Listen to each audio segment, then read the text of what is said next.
ce podcast sera à Pod Paris. Venez vibrer au rythme du podcast le temps d'un week-end. Rendez-vous au Festival du podcast les 12 et 13 octobre 2024, Paris 20e. Podcast sur scène, table ronde et divers ateliers créatifs vous y attendent. Informations et programmes sur podparis.fr. Entrée gratuite. Our 12 points. The 12 points. The 12 points. Nos 12 points. 12 points. Go to Malta. Estonia. Iceland. L'Ukraine. Espagne. Italy. United 96 points. Austria. France. Bonjour à toutes, bonjour à tous et bienvenue dans 12 points, le podcast qui décrypte l'Eurovision. 96.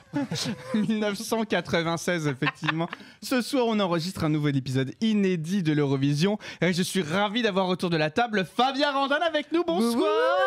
Je suis ravi d'être là. Bonsoir tout le monde. Et c'est la première fois qu'on te voit de la saison 4, Fabien. Ouh, et pas On est la ravis. dernière. J'espère pas la dernière. Ah non. Bah non, clairement pas la dernière. C'est surtout que désormais, ça y est, on peut le dire, tu as participé à toutes les saisons de 12 points. Bah voilà. Bravo. Même moi, je l'ai pas fait. Voilà. Je suis content. Agathe, bonsoir. Bonsoir Thomas, bonsoir Quentin. Comment ça va? Ça va, visiblement. Oui, ça a l'air d'aller. Oui, regarde, je suis toute... je sais pas. Je me suis dit, c'est Eurovision 96. Je vais faire un petit hommage à Britney Spears. Donc, je suis un peu en rentrée Chagas. Voilà. Et Quentin, Eurovision Bonsoir, 1996, comment tu vas? Ça va super. Moi, je me suis pas du tout habillé comme en 96. Quoique, j'étais pareil. On est un peu En 96. Ah oui, c'est vrai, un petit peu. Premier d'école. Tu sais, le genre de la photo. Oui, c'est ça. Ma mère, elle me remettait le col en disant « Va comme ça. Oh, » Pardon. t'as passé une bonne enfance. Absolument, voilà. Et toi, Thomas, ça va? Ben moi ça va très bien, je suis ravi de vous retrouver aujourd'hui dans 12 points. On va débriefer de l'Eurovision 1996. Alors pourquoi 1996? Et oui, pourquoi? Ben oui, Pourquoi? je sais. That is the Quand question. je vous ai demandé de 1996, vous m'avez maudit, je sais, Ah, à un peu. étudier cette émission. Mais pourquoi d'abord? Car on a débriefé 1956, qui a été la première année de l'Eurovision au monde. Puis 20 ans après, 1976. Et On s'en s'était- On souvient a bien. rigolé, on a rigolé. Ah ça, on avait... Le clown. Ah ça, on a rigolé. Et on s'en est payé une bonne On s'en a tranche. fait une bonne tranche. Réécouté et on a ri. Et puis désormais, voilà, tous les 20 ans, 1996, donc je vous donne dans 1000 la prochaine émission débrief, ce sera 2016. exactement. Mais on reste. Et vous on comptez vite, hein. Ouais. Ça, c'est les années d'études de Quentin. Elles nous servent depuis la saison 1. Parce que nous, on est un peu des débiles. Alors, on va parler de 1996. Mais avant ça, j'aimerais qu'on parle un peu de l'actualité autour du podcast. Je vous rappelle Elle est que foisonnante. le 12 octobre à 10h30, C'est gratuit. c'est gratuit. en À la direct Bellevilloise. À la Bellevilloise, on fera une émission en direct. Il y aura Fabien qui sera avec nous. Ça, on peut l'annoncer d'ores et déjà. Oui, ravi. J'ai hâte d'y être déjà. Vite qu'on finisse d'enregistrer que On se je me prépare. projette sur le 12 octobre. Qu'on y soit déjà. Quentin, tu seras là aussi. Absolument. Agathe, tu seras là. Je sais pas. Mais oui, évidemment. Oh, et toi, tu seras là. Moi, je serai là. Vincent sera là et Bertie également sera là. Nous serons 6 autour de la table pour parler du phénomène Eurovision. Le sujet de cet épisode en public, ce sera le phénomène Eurovision. 150 personnes. Et du coup, voilà, il y a 150 places dans la salle. Venez, ce sera interactif. On viendra vous faire participer à cette émission également. Ça va être super. C'est gratuit, c'est à la Bellevilloise le À 12 10h30. octobre à 10h30. Et la deuxième grande nouvelle aussi autour du podcast, c'est le club de la saison 4, le club qui vous permet d'avoir accès à des coulisses, aux bêtisiers et aussi à des émissions spéciales comme la visite de l'imprimerie qu'on a fait pour le bouquin notamment, qui est disponible uniquement dans le club et surtout un accès à une conversation WhatsApp dans laquelle on vous convie à un apéro spécial pour les membres du club très bientôt. Ça se passe voilà, dans les quelques semaines qui arrivent, donc soyez au rendez-vous, ça va être super, l'occasion de se rencontrer. Pour tous les autres, le 12 octobre, c'est gratuit, c'est à la Bellevilloise à Paris. On vous y attend toutes et tous très nombreux. Bien, wesh. Dernière info, et là je vais aller très rapide, parce qu'en fait c'est surtout à la fin de l'émission, et restez bien jusqu'à la fin de l'émission. Spoiler. Voilà. La scène post-générique. Voilà, on sort un livre le 17 octobre. Voilà, vous le savez, ça s'appelle Eurovision, la petite histoire du grand concours. Vous allez chez votre libraire, vous demandez s'il va l'avoir, c'est super, il passera commande si jamais il se rend compte qu'il y a de la demande. Faites-le, sera disponible dans toutes les librairies de France, de Navarre, de Belgique, de Suisse et du Luxembourg. Et beaucoup de points de vente. Et aux espaces Leclerc. Voilà, et vos espaces Leclerc. Alors, Fabien, Est-ce que ça t'a fait plaisir de travailler l'Eurovision 1996 ? Alors, plaisir est un bien grand mot. Moi, je m'y suis pris à 3 reprises pour. Voilà, j'ai séquencé un petit peu pour assimiler un petit peu tout ça. Non, je trouve que c'est une édition, si j'avais un mot, je dirais engourdie. Voilà, c'est une édition qui se tenait en Norvège. Sympa, hein. C'est pas mal. C'est une belle façon d'analyser les choses. Il euphémise, il euphémise beaucoup les tensions. Ah oui. Je fémise, non, mais pour moi, il n'y a pas vraiment de mauvaises chansons dans cette édition-là. Mais c'est surtout qu'elles sont un peu sur le même plan sur des ballades qui a une forme de monotonie. Ça c'est vrai. J'ai pas la même analyse. Moi non plus. Mais je vais défendre cette Eurovision 1996, malgré moi, finalement, peut-être. Eh bien, écoutez, chères toutes, chers tous, je vous invite à commencer le podcast. Ah oui, on y va. L'Eurovision 1996, le débrief. J'ai dit banco. C'est parti. Yes.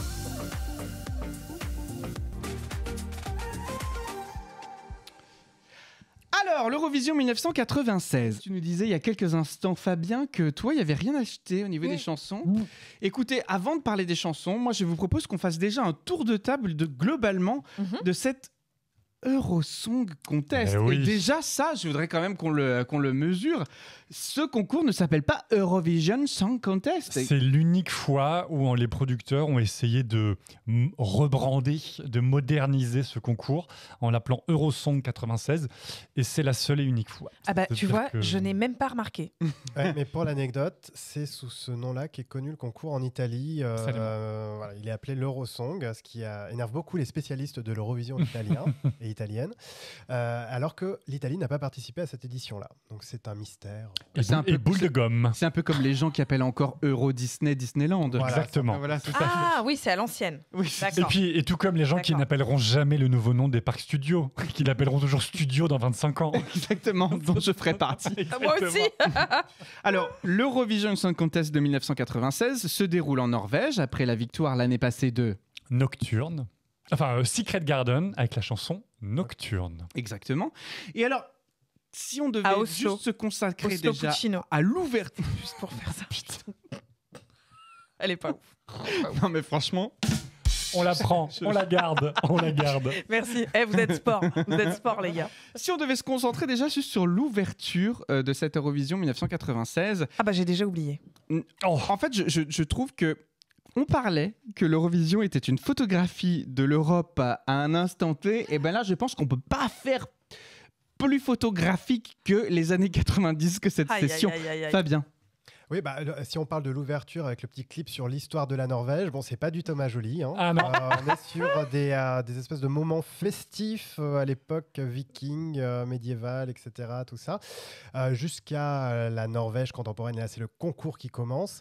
Bon, ça manque peut-être un petit peu de liant.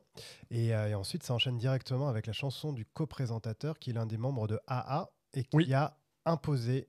Enfin, il avait soumis son accord pour participer, pour présenter, au fait de chanter son dernier single. Donc voilà, déjà ça partait comme ça. Et chose très, très surprenante, la gagnante de l'année précédente n'a pas rechanté sa chanson. Très curieux. Elle a disparu. Ah oui, c'est curieux. Enfin, chanter, le mot est fort, puisque du coup... Non mais en fait, alors j'adore cette chanson, mais c'est une chanson... quasi intégralement instrumentale. Il y a, je crois, 22 ou 23 mots dans la chanson. En fait, il y a de la musique pendant 2 minutes 30. Eh bien, c'est peut-être pour ça qu'ils ont décidé d'appeler ça Eurosong, parce qu'ils se sont dit, les gars, si on met song dans la chanson, en moins, ils comprendront qu'il faut chanter. Peut-être. Non, mais alors quand même, pour revenir donc à l'ouverture, en effet, avec ces images cartes postales de la Norvège, alors vraiment, de manière globale, mention spéciale à toutes les vidéos, portraits, etc. Oui. C'est une catastrophe. Il n'y a rien qui va, il n'y en a pas une dedans. Tout est gênant as fuck. Ouais. C'est c'est chaud. C'est cliché, c'est stéréotype, c'est mal joué, c'est mal filmé, c'est une catastrophe. Et puis c'est long. Alors, oh là là. C'est vrai, ce qui est intéressant dans la façon qu'ils ont d'aborder justement l'Eurovision, c'est on veut montrer le meilleur de nous-mêmes. Généralement, le pays veut montrer une belle vision. Et à l'époque, qu'est-ce qui fait la renommée d'un pays ? C'est ses performances économiques. Et clairement, en fait, ce qu'on ressent aujourd'hui, ce qu'on ressent dans la description de 1996, c'est que regardez comme on est géniaux, parce que regardez comme notre économie est géniale, parce qu'elle est basée sur quoi ? Le pétrole. J'ai envie de crever. Le pétrole, la pêche, le saumon, la métallurgie. Et clairement, la scène est faite justement de ces éléments de métallurgie représentant l'industrie. Ce qui est super, on peut en être fier, mais est-ce que ça fait rêver les gens ? Non. Bah, à l'époque, certainement, il devait y avoir un... Enfin, on est dans les années 90. Hein. Bah, en fait, c'est pour ça que tu remarques, Agathe, sur les cartes postales. Moi, quand j'ai vu les cartes postales, je ne savais pas si j'étais devant Thalassa, devant Des racines et des ailes, devant et y a aussi complément parfois- d'enquête, envoyé ou spécial. Popstar. Ah oui, ça Parce chantait, qu'ils chantent- ça chantait Ils chantent dans leur chambre. et particulièrement faux. Et en faux, plus. et faux, c'est génial. Ah ouais, peut-être non, il y en a. pour c'est rappeler chaud. le concept des cartes postales, d'abord il y a le chanteur ou la chanteuse qui apparaît, c'est filmé vraiment en mode caméscope, qui prépare son sac, son sac orange. L'amour est dans le pré aussi. C'est trop moche. Et qui met dedans un objet emblématique. Alors il y en a qui mettent leur chat, il y en a qui essaient de mettre leur enfant dedans, il y en a le chanteur espagnol qui met la Bible. Non mais ça on dit finalement, ça dit Ça quelque dit quelque chose de fort. Et oui. ensuite, ça switch directement sur la séquence thématique avec des images qui font Du comme ça, pays. des images de banque d'images, quoi. Avec, là, voilà, on fait les sports d'hiver. Après, pour tel autre, ça va être la pêche. Pour tel autre, la sidérurgie, les transports, etc. Ouais. Donc, il y a un côté qui est pas du tout divertissant. Pas quoi, du parce que tout. c'est vraiment présenté dans un Non, mode très bah non. professionnel, quoi. Personne Et n'a en mis son plus- god dans le petit sac.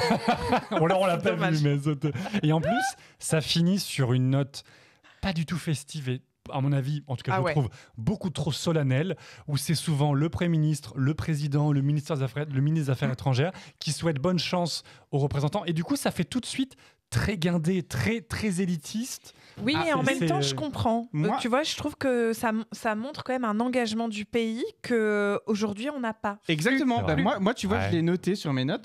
Je trouve que l'encouragement des représentants politiques dans les cartes postales donne en fait une ampleur au concours qu'on Ouais. perd peut-être un peu aujourd'hui. Et tu vois, je pense que le fait d'engager les représentants politiques, parce qu'il y a des présidents, il y a des premiers ministres, nous, ça a été Douste Philippe Blazy, Douste-Blazy. Ouais. le ministre de la Culture de l'époque. Ouais. Enfin, aujourd'hui, on se félicite de voir la ministre de la Culture faire un tweet pour féliciter les candidats. Alors- À l'époque, les mecs étaient quand même facecam pour parler Ouais, à alors je l'Eurovision. pense qu'à l'époque, effectivement, ça permettait de légitimiser le concours, mais en même temps, peut-être que c'est pour ça qu'ils ont abandonné, parce que c'est pas la première fois, hein, c'était déjà dans d'autres Eurovisions cette utilisation-là, ça politise trop du coup. C'est-à-dire que vraiment, je trouve que ça politise trop le concours. Et effectivement, tu parles des filles de Douste Blazy. Et à l'époque, le Premier ministre portugais, il est devenu secrétaire général de l'ONU. Donc en mode, tu vois, Ah ouais. c'est des gens qui comptent après Ça dans pèse, le, ça pèse dans le futur. game. Et à mon avis, il a été nommé parce qu'il a participé à l'Eurovision. Je pense que c'est sur son CV. Alors, qui deviendra ministre de la Culture? Élodie Gossuin, peut-être? Je suis pas sûre. Not sure. Alors, écoutez, on va faire un premier tour de table de cette Eurovision Non, 1980. alors moi, je voulais quand même dire que, donc après m'être fadé vraiment l'émission, Parce que c'est le j'ai mot. quand hein. même compris, j'ai quand même compris quelque chose. Moi, j'ai grandi dans les années 90, même si je suis jeune comme le jour, et je comprends, après avoir vu ça, pourquoi je n'aime pas aujourd'hui l'Eurovision. Enfin, franchement, si c'est ça les années 90, mais Ouais. tu m'étonnes que j'ai pas accroché. Oui. C'est un calvaire. Finalement, c'est éclairant. Non, je suis d'accord avec toi. Je trouve qu'il y a un aspect très ringard dans cette version 1996 qui, en fait, on en parle souvent dans le podcast, mais du coup, il y a eu un trou de production et de globalement réalisation de ce concours des années mi-80 jusqu'à mi-2010 qui ont fait toute la réputation qu'aujourd'hui le concours se fade. Et à juste titre. Ah Parce oui, que Ouais. honnêtement, les costumes, la quel musique. cauchemar. Rien à Et voir. je suis d'accord avec toi. Je pense qu'on est 4 autour de la table. Quand je vous ai dit, les gars, regardez 1996 et on en débriefe autour du micro, ben, vous m'avez tous dit, écoute, je suis désolé Thomas, mais je me suis fait en plusieurs fois parce que c'est insupportable. Mais en fait, tu tiens pas. C'est-à-dire qu'au bout de 5 chansons, tu te dis j'en ai marre. Enfin, vraiment, j'en ai marre. Et pourtant, 97, l'année d'après en Irlande, moi, c'est une édition que j'ai regardée pendant le confinement et que j'ai trouvé super agréable à regarder. Et ça fait plutôt partie des ups. Enfin, des Ben, tops. peut-être parce que les mecs ils se sont dit, on peut pas faire pire, il faut qu'on y aille, les gars. Quoi. Et, ou Non, alors, mais en plus, c'est c'est vrai que les Irlandais peut-être, parce que comme ils ont gagné 4 fois dans les années 90, bah, ils étaient rodés, ils ont fait un truc chiadé. Donc, Mais c'est vrai que c'est étonnant parce qu'en plus, il se passait tellement de choses dans les années 90. Enfin, c'est 96, c'est quand même l'apogée des Spice Girls, de tout ça. Enfin, tu vois, il y avait un truc hyper pop, hyper machin. Et là, t'es là. Oh, mais on est loin. Ouais. Tout a l'air si vieux, si machin, si poussiéreux. C'est infernal. Eh bien écoutez les amis, parlons maintenant des chansons. Alors on va faire un tour de table et j'aimerais que vous me mettiez un peu en avant des choses positives. Et j'aimerais qu'on parle chacun un peu de sa chanson. Sa chanson 1996 qui a marqué en fait, en tout cas, ce visionnage, cette redécouverte et ce voyage dans le temps. Quentin, tu veux commencer ? Absolument. Moi, c'est vraiment... vraiment, je partais... Vous l'avez compris, je partais vraiment défaitiste. Et au milieu, dans le ventre mou de l'Eurovision, j'ai vraiment trouvé une bonne chanson. C'est l'Autriche. J'ai trouvé que j'ai vraiment passé 3 minutes. Pour moi, c'est ma chanson favorite en fait de toute cette Eurovision. Pareil, Quentin. L'Autriche avec. Il s'appelle. Écoutons un petit extrait d'abord. Il s'appelle George Nussbaumer. Je ne sais pas comment on le prononce. Il chante en Vorarlbergeois, qui est un dialecte autrichien. Absolument. On écoute un petit extrait. Puis on parle après.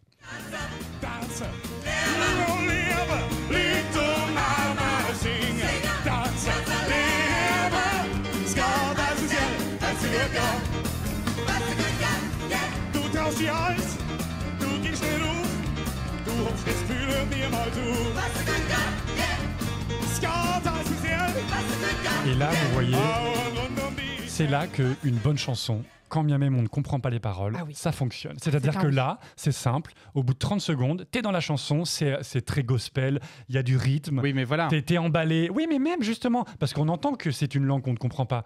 Mais c'est pas grave, on passe un bon moment. Mais c'est du gospel. Et en fait, de toute façon, le gospel est là pour arriver à te capter dans l'émotion et dans la passion, généralement. C'est vrai. Non, c'est vrai. Oui, mais bon, qui est le but normalement d'une chanson, de l'art en général. Quel que soit le style, ça peut être du rock, ça peut être de la pop, c'est censé t'emporter. Et là, moi, ça m'a emporté à fond.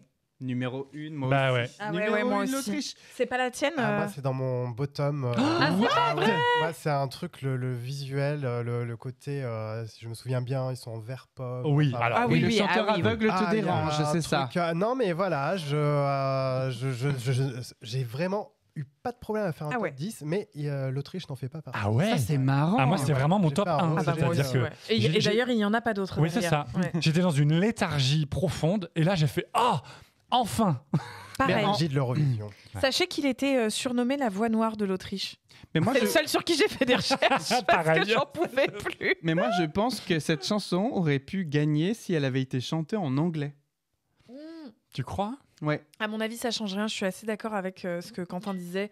Le rythme fait là, tout. il n'y a pas besoin. Ouais. Vraiment, il n'y a pas besoin. On s'en fout. Pour moi, le rythme fait tout, là. En fait, je comprends absolument. Je ne veux même pas aller regarder les paroles, ce qu'il voulait dire. Je pense, on s'en fiche un peu. Il y avait de l'énergie, c'est 3 minutes, c'est un shoot de bonheur. Et c'est, vas-y, on danse, on fait la fête. J'imagine que c'est ce qu'il raconte, ça se trouve pas du tout. Mais je trouve que c'est ce qui fonctionne à l'Eurovision. En tout cas, pour moi, c'est ce que j'ai aimé dans cette proposition. Moi, j'ai vraiment adoré. Et comme toi, dans la succession, parce que ça arrive tard dans le concours.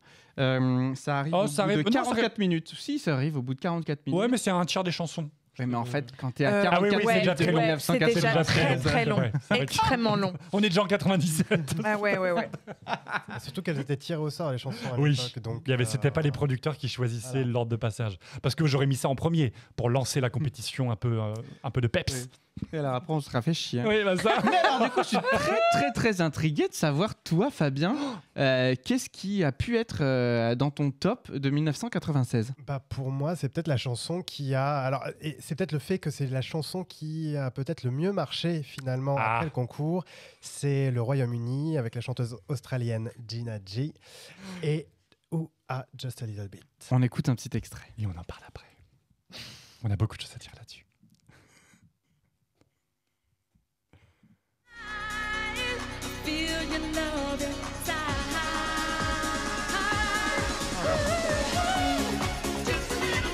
Je choisis le meilleur moment, Thomas.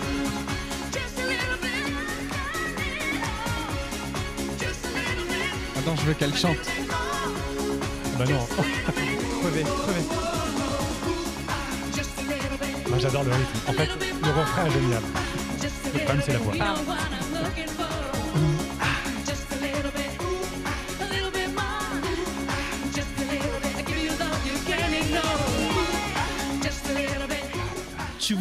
Tu voulais un peu du tube, Agathe. On a un tube de l'Eurovision. Non, Thomas, un tube. Un tube international. Non, excuse-moi. Moi, je connaissais pas ça. Alors, Fabien, dis-nous ce que tu as pensé de cette chanson. C'est vrai que l'interprétation, là, ce soir-là, bon, voilà. Non, mais c'est bien de le reconnaître. C'est bien de le reconnaître. Oui, Il faut creuser. un peu plus Mais je trouve que d'argumentaire. quand on parle d'une chanson des années 90, pour moi, c'est la chanson qui révèle. C'était avant les Spice Girls. Les Wannabe, ça arrive au mois d'août. Là, c'était au mois de mai. Donc, du coup, je trouve. Les non, 2 mais- mois où tout a changé. Non, mais je trouve que ça veut dire que c'est une chanson qui était dans l'air du temps. Oui. Sur un concours où, moi, j'ai eu l'impression, je trouve qu'il y a beaucoup de chansons qui sont sous l'influence celte irlandaise en se Oui. disant on va essayer de refaire la recette qui a marché et qui a fait que l'Irlande a gagné 3 années de suite, les 3 années précédentes. Plus Secret juste Garden. Avant la, Oui. avant la Norvège. En plus, voilà, Secret Garden qui pouvait avoir un côté très, très irlandais, très féerique, etc. Machin. Et au final, c'est peut-être celle-là la chanson la plus contemporaine, La plus dans son qui époque. représentait plus Dans le ce que jus de c'était la l'époque. musique de 96. Là où les autres chansons se réfèrent à des genres, voilà, la folk finlandaise. Enfin, il y a des choses comme ça qui sont un peu anachroniques, je dirais, qui sont pas mal faits, mais anachroniques. Là, c'est une chanson qui est dans son époque, quitte à pousser le cliché un peu loin, parce que j'aime beaucoup dans la mise en scène, outre les deux danseuses. Oh là là, Pardon, tu as dit mise en Dans scène. la mise en scène, voilà, dans la disposition de la scène, c'est les 2 ordinateurs qui Ah sont oui. éteints. Oh la en vache. mode, on est technologique, on est Putain, dans mais la j'avais musique même pas électro. vu qu'il y avait des daté. Il y a ordinateurs. deux Alors- ordinateurs sans unité centrale Ils qui sont sont là, éteints, ils sont- mais voilà. Alors, Là, deux réflexions c'est par l'avenir. rapport à ça. La première, c'est que tu dis que c'est complètement dans son époque. Je lis mes notes. Dance Machine, on est complètement dans les années 90. C'est vrai, c'est vrai. Et la deuxième réflexion, c'est que, tu vois, moi, j'ai pas vu les écrans. Et j'ai pas vu les Ordinateurs. les ordinateurs. Ah bah. Et pourquoi ? Parce que je pense que aussi, remettons-nous dans l'époque, les écrans LED n'existent pas.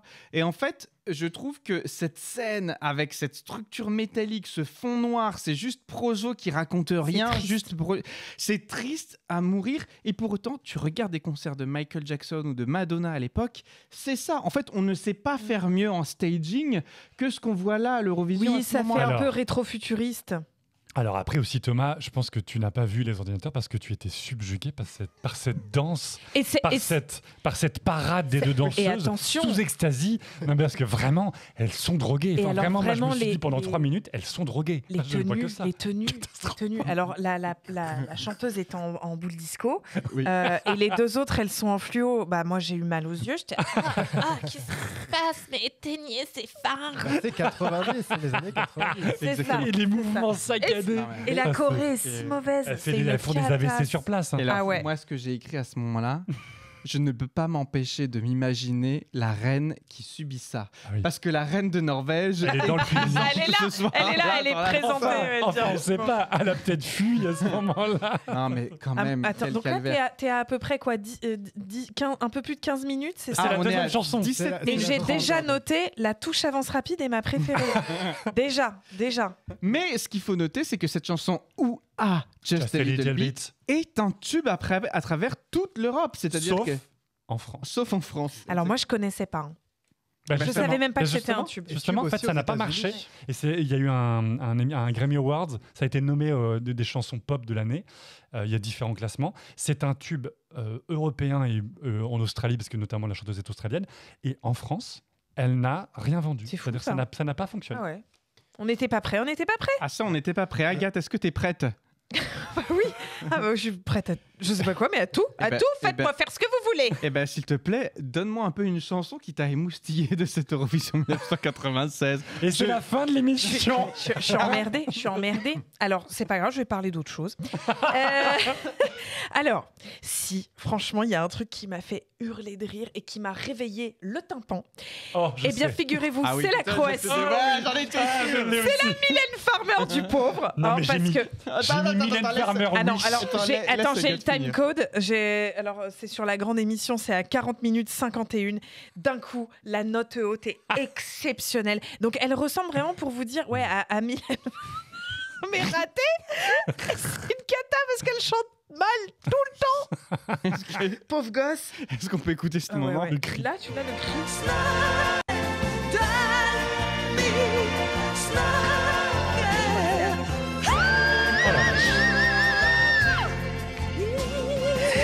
Oh, et on pense très fort à Vincent à ce moment-là. Je sais pas s'il la connaissait, mais moi j'ai beaucoup pensé aux hurleuses de France. Je me suis dit, c'est cadeau là. Il aurait pu la mettre. Mais ça sort de nulle part parce qu'il n'y a pas après, il n'y a pas avant, c'est magique. Et surtout que Agathe, je rebondis sur cette chanteuse croate parce que non seulement elle pousse des cris, et elle fait pour la première fois à l'Eurovision un dance break à un moment pendant 30 secondes. Elle danse toute seule pendant 30 secondes avec la caméra qui tourne autour d'elle et t'as envie de crever, enfin, vraiment t'as envie de couper la caméra. Et qui est le gars qui lui a dit « Ah ma chérie, là j'ai idée super pour toi, on va tout arrêter, toi tout va danser ». Je sais pas pourquoi cette personne a cet accent. Moi j'avais mis cri note de dauphin.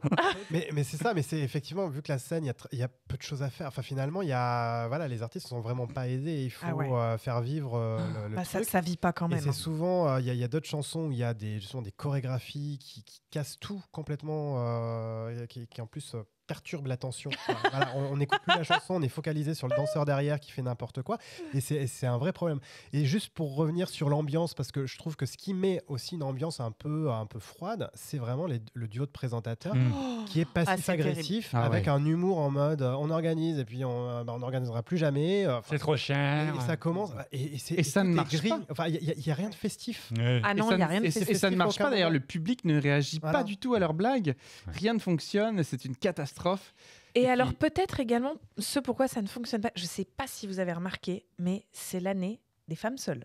Est-ce que vous avez remarqué? Et je me suis dit, c'est mon année. C'est l'année de la femme seule. Je ne sais pas combien de performeuses il y a. Et vraiment, toute la fin, moi, mes notes, c'est encore une femme seule, encore une femme seule, encore une femme seule. Ça va maintenant. Et qui chantent des ballades absolument insipide.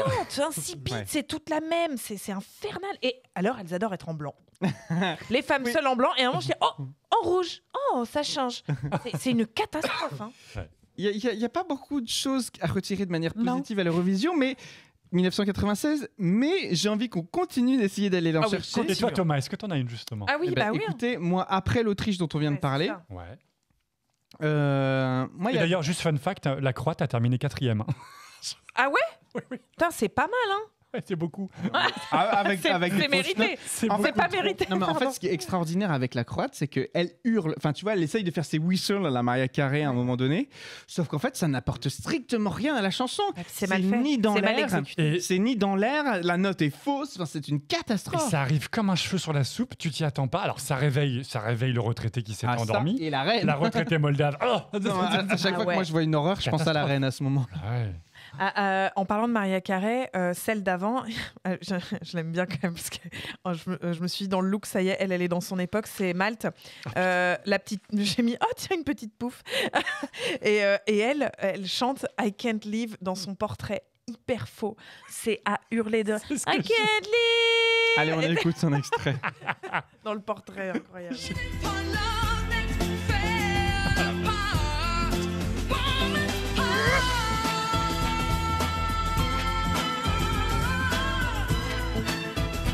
Oh, le dance. Ça pique.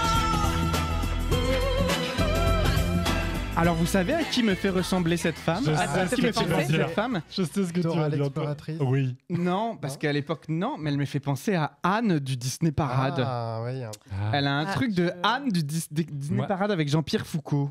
Moi, Fabien, je te rejoins. Je trouve que cette chanteuse maltaise, c'est un mix de, écoutez bien, Dora l'exploratrice et Laura Felpin. Comme si on les avait. C'est clair. Marions-les.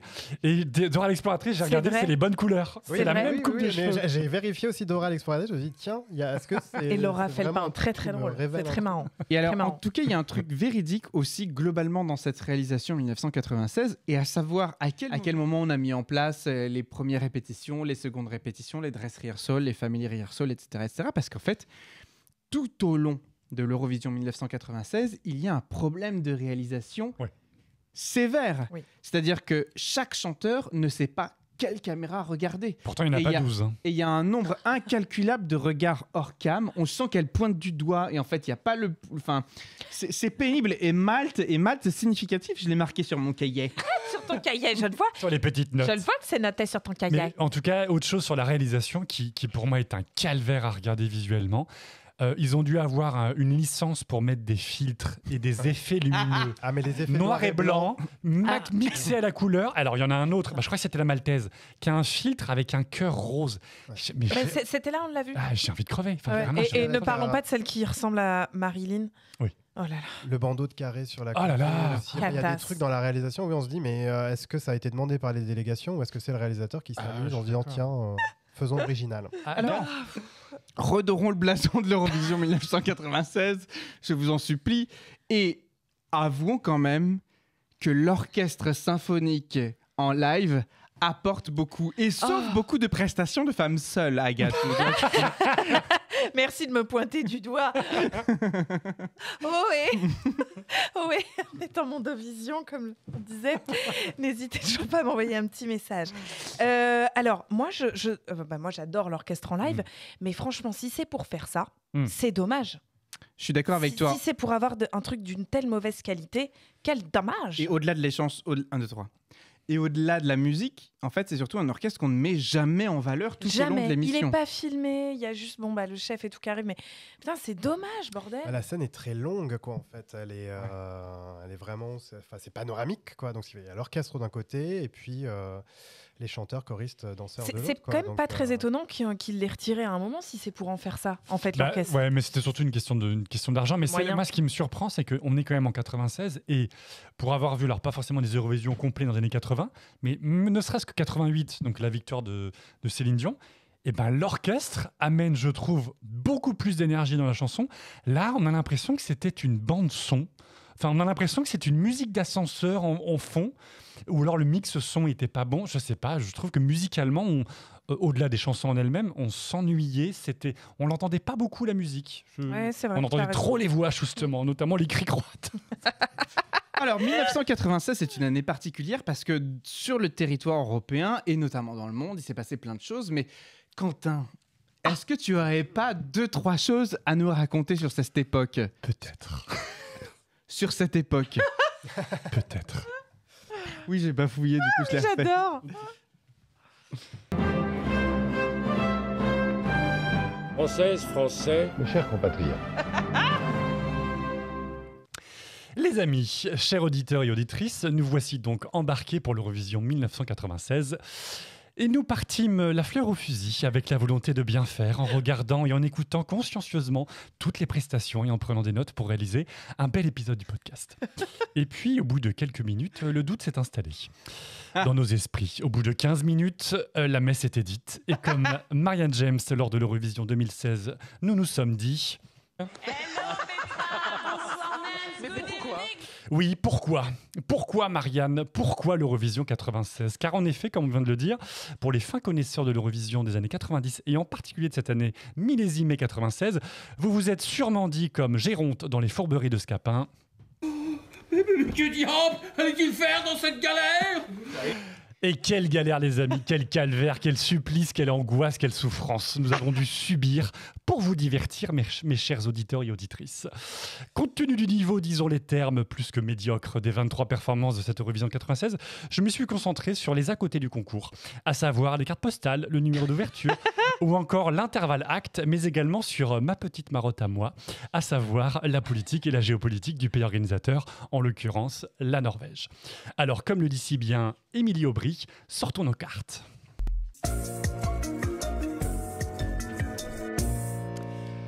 Et les organisateurs du concours 96 et la NRK, le télédiffuseur norvégien, n'y sont pas les mains mortes.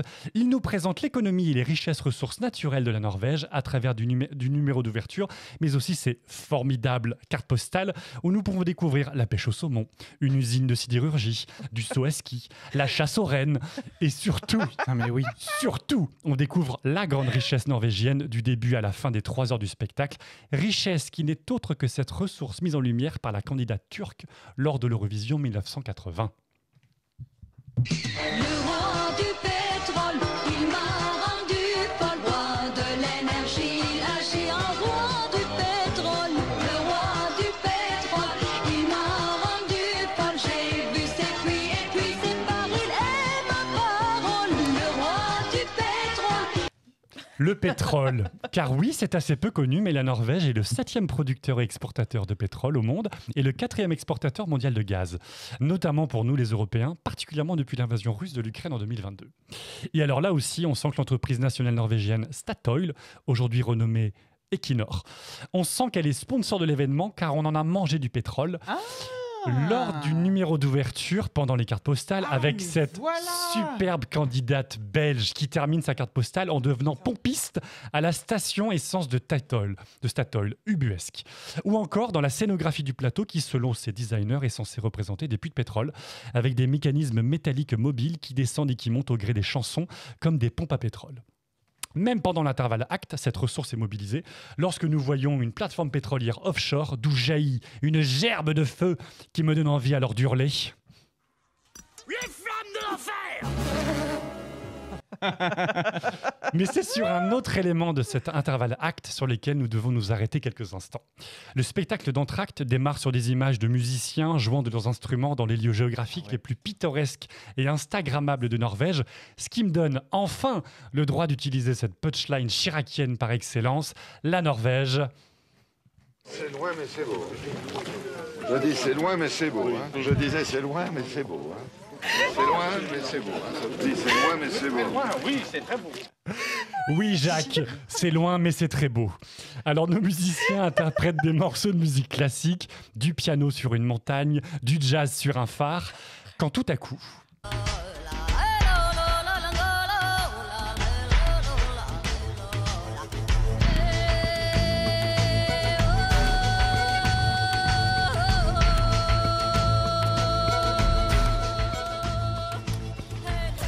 Ce que vous venez d'entendre, c'est du yolk, une forme d'expression artistique du peuple sami. Et justement, ressortons nos cartes, Thomas. Si ça marche. Les Samis, c'est le peuple autochtone du Grand Nord scandinave dont la zone de peuplement s'étend sur la partie la plus au nord de la Norvège. Leur territoire s'étend également sur les territoires nordiques de la Suède, de la Finlande et également de la Russie. Et ce n'est pas un choix anodin de la Norvège que de mettre en avant la langue et la culture des Samis à l'Eurovision, car depuis le XVIIe siècle, ce peuple a été colonisé, exploité, spoilé, évangélisé de force par la Norvège, mais également par la Suède. Leur culture, leurs croyances et leur musique ont été violemment réprimées jusqu'à la fin des années 1960. Or, depuis les années 70, la Norvège a lentement pris conscience des atrocités vécues par ce peuple. En 1989, un parlement sami est inauguré ayant pour but de prendre en compte les questions politiques relatives à ce peuple. La même année, la Norvège reconnaît enfin aux Samis le titre de peuple autochtone de Norvège, au titre des plus anciens habitants du nord du pays. Et donc, en 1996, mettre en avant le peuple sami, leur langue, le sam, et surtout le chant traditionnel de ce peuple, le joik, est un message politique puissant. La langue et la culture sami sont dorénavant considérées comme égales à la langue et la culture norvégienne, et ce fait est d'ailleurs reconnu dans la constitution norvégienne. Il y a 2 langues officielles, le norvégien et les langues sam. À l'Eurovision 2019, la Norvège tente à nouveau de valoriser et de mettre en avant la culture et la langue sam avec le groupe Kainu, composé de 2 chanteurs, Tom Hugo, c'est son nom et prénom, et Alexandra Rotan, ainsi que Fred Buljo, rappeur et chanteur sami, qui a par ailleurs été député de ce fameux Parlement sami de 2013 à 2017. Leur chanson, Spirit in the Sky, défend l'égalité des genres, des origines ethniques, des sexualités sur un fond de musique électropop teinté de sonorités folkloriques et de langue sam.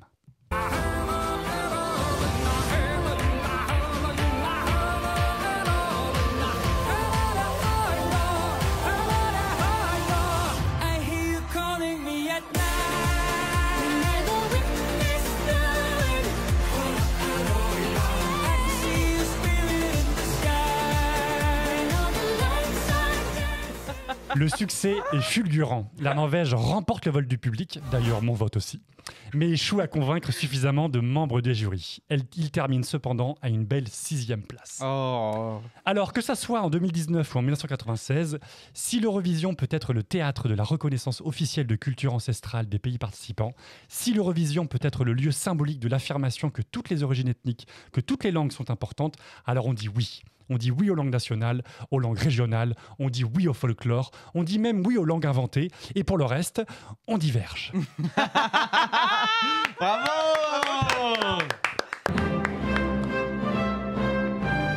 Françaises, Français, Mes chers compatriotes, Mais Quentin, mais tu m'as régalé. Non, mais ce moment Chirac. Écoute, ça fait 6 mois que j'essaye de le caler dans une chronique. C'était maintenant. Tout à l'heure, quand on préparait les concombres, il me dit, je suis content, j'ai réussi à placer Chirac. Et j'étais là, il arrive quand? Il est là. C'était loin, mais c'était beau. C'est loin, mais c'est beau. Ce qui est hyper intéressant, justement. Mais quel puits de culture, celui-là. Ben, j'ai bossé. Mais oui. Mais du coup, tu vois, alors moi j'aime beaucoup le folklore, vous le savez. Et le folklore, pardon. Oui, J'ai parce dit que quoi le folklore, c'est pas pareil. Le folklore. Vous savez, j'aime beaucoup le folklore. Et justement, en plus, là, chaque année, on l'a oublié de le dire, mais cette année, il y avait encore l'obligation de chanter dans sa langue. Donc, chaque pays chantait dans sa langue, donc ça, j'aime bien. Et là, ce moment-là de l'intervalle acte, et moi, j'ai vraiment aimé ces musiques folkloriques, du coup, Sam. Donc, ce qui m'a fait creuser, ça vient d'où, ça a quelle signification, et pourquoi la Norvège fait ce geste symbolique de le mettre en avant devant quand même 150 millions de personnes. Tu vois, t'as aimé l'Eurovision 96. J'ai aimé 2 minutes. Intervalle acte. C'est bien déjà. Alors, on a parlé de ce qu'on pouvait saluer à l'Eurovision 1996. Moi, j'aimerais maintenant qu'on parle, alors peut-être de la gagnante, l'Irlande, que moi j'ai découverte. Et enfin, je l'ai pas découverte, c'est-à-dire qu'au moment où elle est passée, je me suis dit, mais bordel, je la connais cette chanson. Ah ouais? Oui. Ouais. Alors, je vous propose qu'on en écoute un petit extrait. The Voice of the Future. On n'est pas en direct là? De l'intérêt de suivre 12 points sur Twitch, c'est les coulisses. C'est clair, c'est du contenu inédit. Ça t'a plu toi Thomas parce qu'on Et alors oui, moi cette chanson en fait ce que je trouve super c'est que déjà elle se démarque de tout le reste que globalement à 70%, qu'est-ce que j'ai marqué sur mes descriptions de chansons, c'est on dirait le générique de Notre Belle Famille, on dirait le générique de Alf, on dirait le générique de machin. En fait, je trouve que ça fait là tu vois que ce sont les télédiffuseurs qui apportent des chanteurs. Et en fait, les mecs se disent bah, c'est quoi nos séries en ce moment, la télé, ça cartonne, le générique à Arnold et Willy, personne dans le monde ne marche plus droit. Et même si la terre est ronde. Tu vois, en fait, il y a beaucoup de. Fabien, toi qui es expert justement des médias, culture pop, télé, etc., est-ce que tu n'es pas d'accord avec moi sur cet aspect ? Moi, l'aspect, comme je le disais tout à l'heure, qui m'a vraiment marqué, c'était l'essayer de copier cette identité irlandaise et celtique qu'on retrouve dans donc plus que les génériques de séries télé, d'aller plus vers quelque chose d'un peu évanescent, de l'ordre de la ballade, le violon, le folklore, etc. etc. Et pour moi, si Amar Queen a gagné, c'est que finalement, on préfère l'original à la copie, quoi. Et même si la proposition française, par exemple, était assez intéressante aussi, c'était bien joué de la part de la délégation française de se dire on a une culture celtique aussi, on a Danar Brass qui est un groupe qui fonctionne très bien sur la scène world, etc. Pourquoi pas y aller avec eux? Et d'ailleurs, Amar Queen, quelques années après, a fait une reprise de la chanson de la France de cette année-là, et c'est une très jolie version, très éthérée, donc il y a quand même une forme de cohérence dans tout ça. Ce qui est intéressant en fait avec Danar Brass, c'est que quand Fulen et Alvaneae se sont produits sur la scène de l'Eurovision à Turin en 2022, on a tout de suite rapproché ça à cette participation. Pourquoi ? Parce que c'était c'était la seule et unique fois où on n'a pas chanté en français. On a chanté en breton à ce moment-là. Et c'est vrai que c'était pas très bon. Ah non, c'est mauvais. C'était vraiment chiant. La réal était pas bonne. En fait, le mix entre le chanteur et les chanteuses, qui était fait de toutes pièces pour ce morceau, ça prenait pas. Enfin, vraiment, ça prenait pas. Oui, c'est ça. C'était peut-être trop détonnant. On avait chanté dans d'autres langues. On avait en créole notamment. Ah, pardon, autant pour moi. C'était juste avant. Oui, mais c'était quoi la Rivière? C'était tombé. Monter la Rivière. Oui, mais il y avait un peu de français. Il y avait pas. Enfin, tu vois, on comprenait les paroles. Là, en fait, c'est intégralement rien pour la du début à première la fois fin. que c'était pas en français. Et écoutons, et je vous en supplie, c'est d'un chiant. Non, mais c'est un chiant. Écoutons.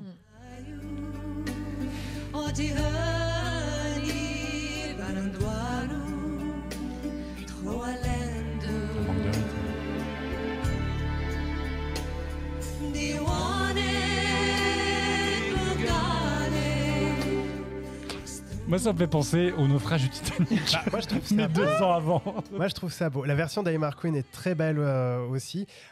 Après, peut-être pas pour l'Eurovision, effectivement. C'est peut-être une proposition un peu trop risquée. Et c'est surtout qu'on comprend pourquoi les producteurs de l'émission ont voulu changer l'attribution des rôles et d'ordre de passage des chansons. Parce qu'en fait, quand t'enchaînes 10 ballades chiantes... la retraite de Moldave, elle va dormir. Tu zappes. Tu zappes. Lâche la rampe. Mais ça a quand même fini 11e, ce qui est pas si dégueulasse. Hein. Sur 23 non, pour moi, ça finit dans les choux. 16e. Ils ont fini plus bas. Merde 19e. 19e, ouais. Et de la Suède, parce que du coup, cette année, en tout cas, la candidate suédoise, pareil, c'est très Enya, balade atmosphérique. C'est la même vibe, un petit peu world music, très irlandais, en fait. Parce que n'oublions pas, hein, comme je le disais en préambule de cette émission, l'Irlande a enchaîné 3 victoires d'affilée, puis la Norvège, et l'Irlande regagne en 96. Donc, ils ont 4 victoires en 5 ans.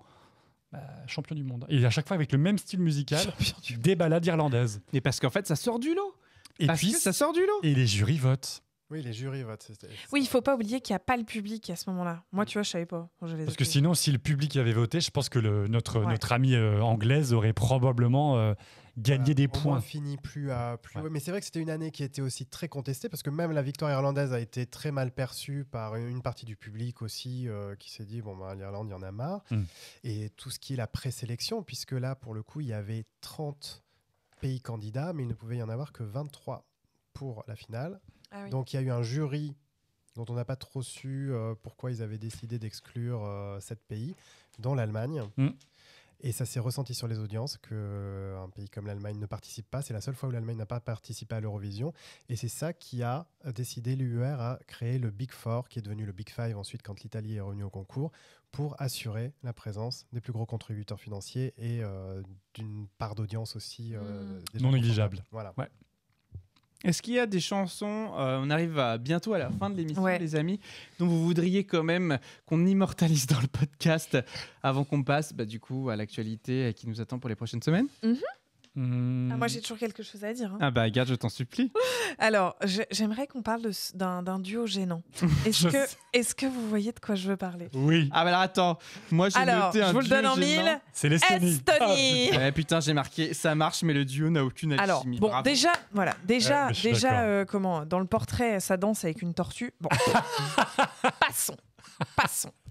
Mais donc, cette jeune femme, très jeune, qui chante avec un monsieur beaucoup plus âgé. J'ai mis vieux roublard. C'est très gênant. Et donc, je suis quand même allée chercher un peu sur Internet qui étaient ces gens, parce que tu te dis, mais de quoi ça parle, du coup? Et donc, c'est quand même... la chanson, ça parle d'une séparation de 2 amoureux, quoi. Et visiblement, à l'époque, ça aurait fait vachement jaser. Parce que je ne suis pas la seule que ça a un petit peu choqué. Et alors, dans l'histoire que j'ai lue, après je ne sais pas, hein, mais ils ne se seraient jamais rencontrés avant de chanter ensemble. Donc il n'y a pas une histoire de ils ont été ensemble, les machins. It's a fake. Ouais, c'est ça. Mais j'ai trouvé ce moment gênant. Eh bien écoutons un petit extrait parce que ça en vaut la peine.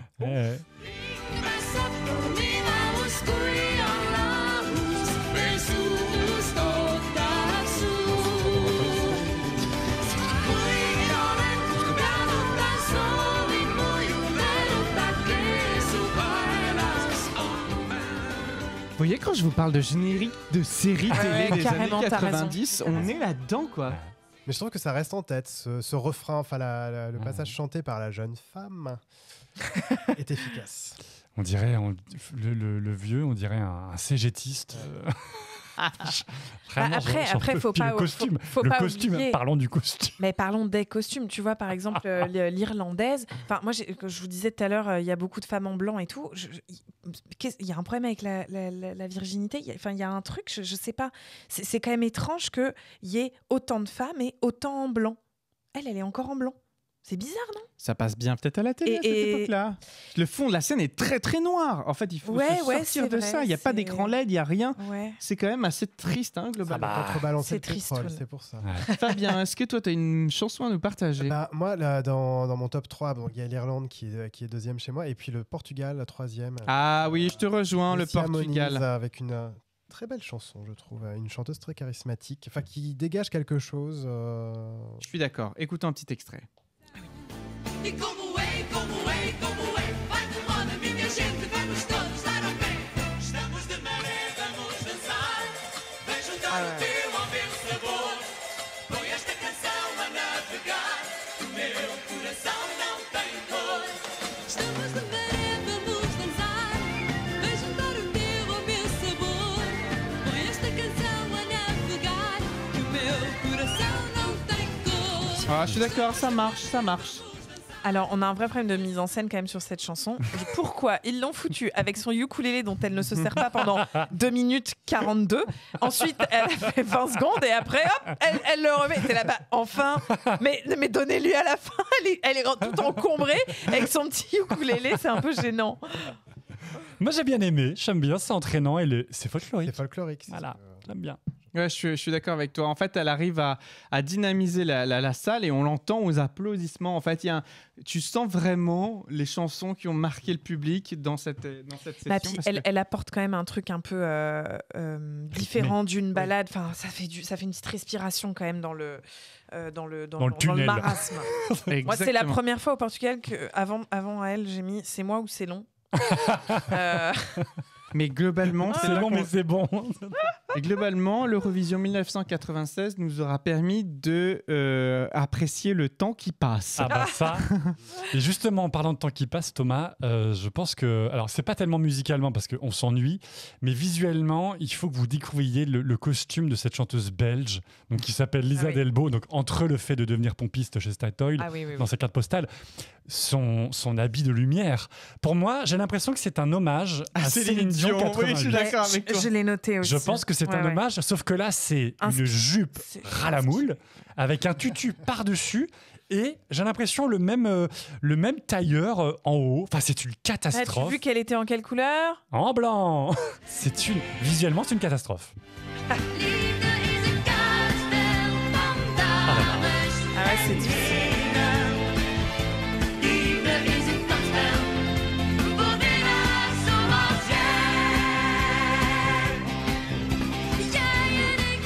Et on se retrouve la semaine prochaine pour le nouvel épisode de la série préférée de vos adolescents.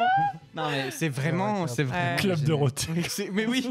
Mais écoute, tu vois, je te trouve un peu dur avec cette tenue. Honnêtement, tu veux faire sensation dans une soirée, ce n'est pas exclu que je mette ça. En revanche, il y a une faute de mauvais goût et ça, à toutes ces personnes qui en portent encore. Les collants couleur chair, ça suffit. Ça suffit. C'est de l'économie sur le maquillage. Non, ça suffit. Les collants couleur chair et en plus ceux qui brillent. Alors là, c'est non. C'est non. Faute de goût.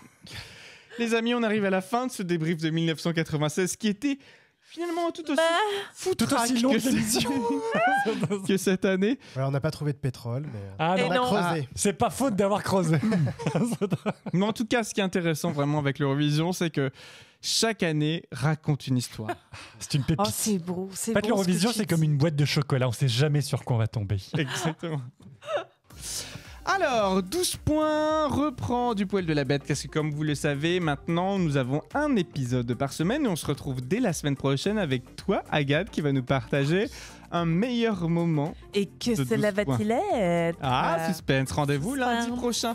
Fabien, comment tu t'es senti dans cette saison 4 ? Mais très bien, écoute, c'est une très bonne rentrée pour moi, je trouve. Bon, après, rentrée par 96... Après, ça peut pas être pire. Ça ne peut aller qu'en s'arrangeant. Eh ben écoute, on se retrouvera le 12 octobre en direct de la Bellevilloise à Paris à 10h30 pour une émission en direct et en public dont le thème sera le phénomène Eurovision. Quentin. Thomas. Comment tu te sens ? Écoute, moi, ça y est, on est lancé vraiment dans la saison 4 et avec ce projet de livre, ce n'est plus un projet, avec ce livre. Et alors, est-ce qu'on ne viendrait pas justement un peu au sujet ? La transition est toute faite, Thomas. Exactement. Oh là là, je t'ai vu arriver. Eh oui, comme ça. Vous êtes prêts ? J'ai envie de vous partager la couverture du livre. Est-ce qu'on ferait pas un décompte ? C'est une grosse exclue là quand même. On fait un décompte. Un décompte. En partant de 5 ? Ah ben on peut pas, si tu veux. De 12 ? Attention. 5, 4, 3, 2, 1. Wow. Voici la Non, je le fais du mauvais côté. Voilà. Voici la couverture du livre Eurovision, la petite histoire du grand concours que vous pourrez retrouver du coup dans toutes les Prairie. Les FNAC, les espaces culturels Leclerc, Cultura, le Furet du Nord, à partir du 17 octobre prochain. Voilà, un cadeau parfait à mettre au pied du sapin. Exactement. Du sapin d'Halloween. Sapin. Et Fabien, je profite de ce moment pour te remercier énormément pour avoir fait la préface de ce livre. Et oui, quand même. Une préface signée Fabien Randan. Exactement. Ouais. Mais très heureux de l'avoir fait pour vous. Voilà. Merci. Bah, nous aussi, on est très heureux, très honorés. C'est très gentil, merci beaucoup. Et bien écoutez, quant à nous, on se retrouve, voilà, comme vous l'avez vu, sur tous les réseaux sociaux, surtout sur le club 12 points, 12pointspodcast.com/boutique et /accès club pour avoir accès aux bêtisiers, notamment de cet épisode-là. Qui ont été nombreux.